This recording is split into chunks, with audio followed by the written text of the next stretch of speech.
Bridgitte Tetteh. BBC. On BBC Local Radio. Talking about some of my favourite things, one of my favourite websites is something called Black Ballad. It's a space where you can read stories by and about black women.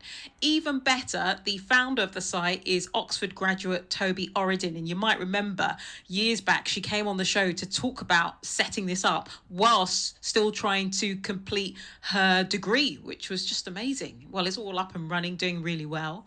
This week they've been celebrating Black Friendship, and there's a really fab photo shoot that you can check out with an award-winning Eritrean singer. Her name is Lidiaana. Now, she's performed alongside the likes of Justin Timberlake and the 1975, and we will get into a bit about her career, but first let's talk Black Friendship. So I met my soulmate and my bestie Vanessa Obiasu at Black Lives Matter, the protest, which was in 2016.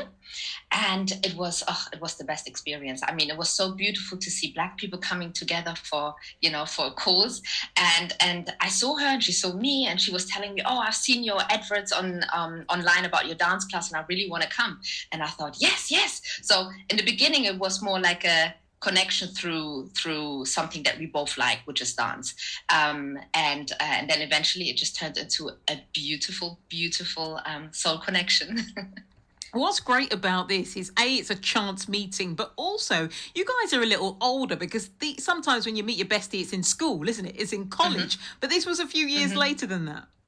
Yes, that's true. But for me, I grew up in Germany. So most of my friends from Germany, they are not my friends anymore just because I'm not there as often.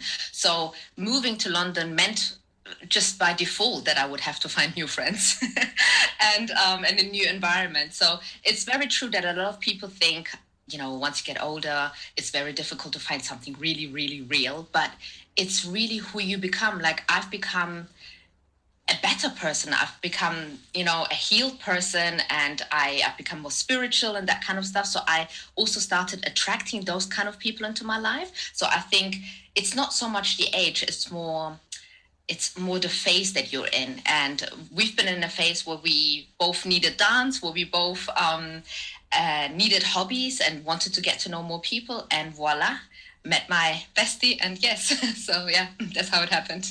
Is there something powerful, particularly about Black friendship between, two women? So two successful, bright, talented young people coming together? Because I wonder if there's something particularly powerful about that.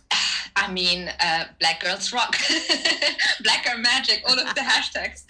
It's all of it. It's absolutely magical, especially because growing up in Germany, it was like a lot of people always ask me, was Germany really racist? Was it like this? But because we were in this bubble of assimilation and you just had to act white and act German. So I was never really able to embrace being Black. And then moving to London, I was like, wow, look at all the Nigerians and all the other Black communities, how proud they are. So I had to become first a proud Black woman. And then moving into powerful Black friendships is just, it's magical.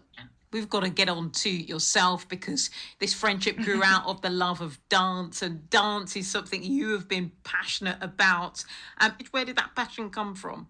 Me watching lots and lots of movies and looking at them and thinking, I want to be like that. So anything musical wise and singing and dancing, I was like, I want to be like that. And my parents were really, really supportive with that. So as soon as they heard, oh, okay, everyone in school is now going to ballet, they were like, you will go to ballet too. And then I said, oh, I want to do contemporary dance. They said, yes, you will. And I want to do hip hop. Yes, you will. So my parents really supported that. Like, I think it was very important to them to not make me feel like I couldn't have what the other white kids had. So they really pushed it. Like, every time I had a wish, they were like, yes, singing, dancing, acting, all of that stuff. I think deep inside, they wanted me to become a doctor. But then I was like, no, you kind of put it out there to become an artist. So now I'm an artist. But like all the African African parents are like, please be a doctor or lawyer. Tell me about it. I say it every single time, but my parents still hope that one day I will forget this journalism malarkey and go and become a doctor. There you go. Okay, we'll both become doctors, so see you in 10 years. The thing is this has become very successful for you, the singing and dancing. So tell me about, becoming, this professional, all-encompassing creative person.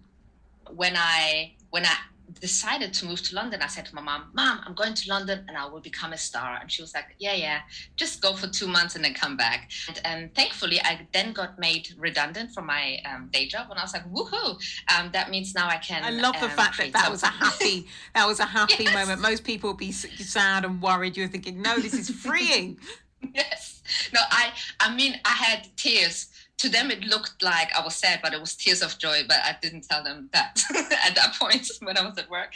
But I was really, really happy because I thought now I have a reason to do the things that I always wanted to do. So I then decided to create Shigitu, my dance class, and it's basically a dance class to kind of empower women through sensual dance to connect to their divine femininity. And I was like, okay, this sounds like a good business plan. Let's do it. And then I did it. And there was also this fear of you can't stop now because you don't have another job. So you need to make this job work. And whilst doing that, I was doing still my music.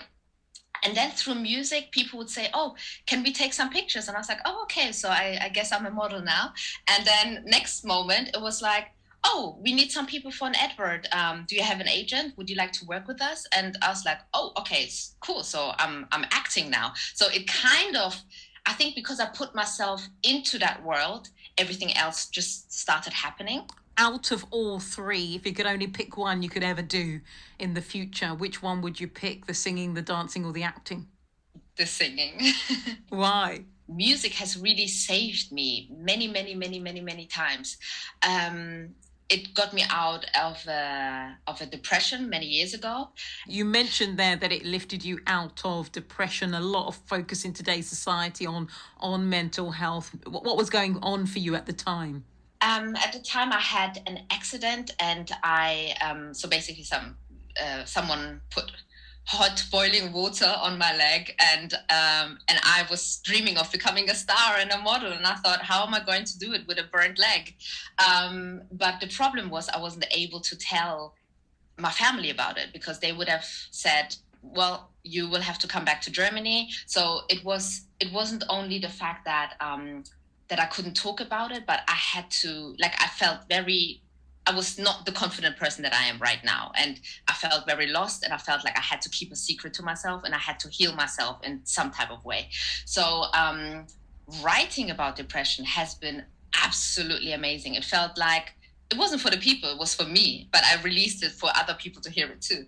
But it was my way of releasing it and then saying goodbye to the pain. So in terms of music, you have had some great success with some of your singles. Tell us about the latest. So the latest has been a while, and that one is called Hagere, and I released that with LYE TV. And that song is basically a love song to my country, Eritrea. Hagere, Eritrea, مبرات صحي أفريقيا مستقيح بحرة ورقي بشاس فحارة حابن كلن تدراها سلامتها تقبلوها بحبرة هاجري إريترا إريترا هاجري إريترا إريترا هاجري إريترا مبرات صحي أفريقيا مستقيح بحرة ورقي بشاس فحارة حابن كلن تدراها سلامتها تقبلوها بحبرة هاجري إريترا إريترا هاجري إريترا إريترا. And songs before that I've also released that were as well Eritrean are Ade, which is a love song to my mom. So it's all about love in my life. I try it now that the depression is out of my life. And that was a song to my mom because she's just absolutely amazing. But I would like to think that the whole all mothers in the world could listen to it. I've also collaborated with other artists and sang backing for Mr. Justin Timberlake. That's one happy moment in my life. I love chatting with Lidiaana. She's got so much enthusiasm, so much positivity. And so what I really want to do is bring you the second part of our chat in 2 weeks' time, because I'm having a week off the show, actually, next week. So I'm not here next week, but we will regroup on March the 5th. All right. So in the meantime, what you could do, if you love what you heard tonight, please do share the show with friends and family. You can listen back for 30 days on BBC Sounds. Just tap my name, Bridgitte Tetteh, into BBC Sounds, and today's date and all the details will come up. And then I'll tell you what, loads of music and all the news from Berkshire and Oxfordshire's African and Caribbean community. We will regroup on March the 5th at 9 o'clock in the evening. Whatever you're doing, have a good one. Bridgitte Tetteh Bridgitte Tetteh. on BBC Local Radio.